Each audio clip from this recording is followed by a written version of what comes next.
ይልንገር ፍቺ ፈጽሞ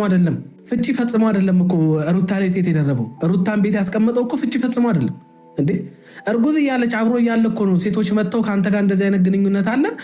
እንደዚህ የሚል ድራማ የጀመሩት ከሩታ ጋር ያለው ነገር ለስራ ብቻ እንደተገናኙ አይነት ነገር እንደማያፈቅራት ምናምን እኮ ለሴቶች ሲያወራ የነበረው በድምጽ አይደል እንዴ ሪከርድ አይደል እንዴ ተላከው ያኔ ነው እኮ እሷ ለቺት ማድረግም ከሆነ የጀመረው ያኔ ነው ሳይፈታት ነው የጀመረው ይሄንን ነው ዝርግፍ አድርገን እንናገራለን እንጂ ከዛ ውጪ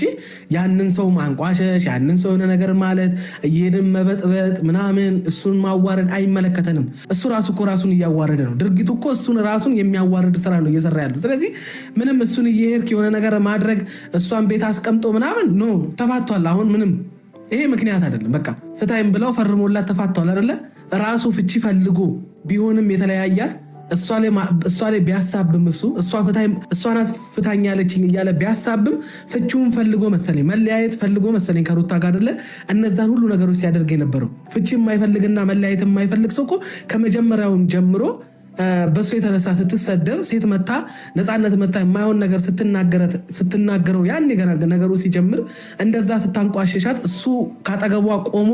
ነፃነት እንደዛ ስትናገራት ዝም ያለለት እኮ ነው እሱ ትዳሩን መፍታት የጀመረው እኮ በትዳሩ ላይ የተፈጠረውን ነገር ለሚስቱ አስረድቶ ማስተካከል እንደሚችል በቃ ጥፋት እንዳጠፋ ይሄን ማድረግ አግባብ እንዳልሆነ ትዳሩን መጠበቅ እንዳለበት ለሚስቱ አስረድቶ አይ አንቺን ሊያሰጋሽ አይገባም ብሎ ትዳሩ ላይ አደጋ የሆነበትን ነገር ሄዶ እንደባል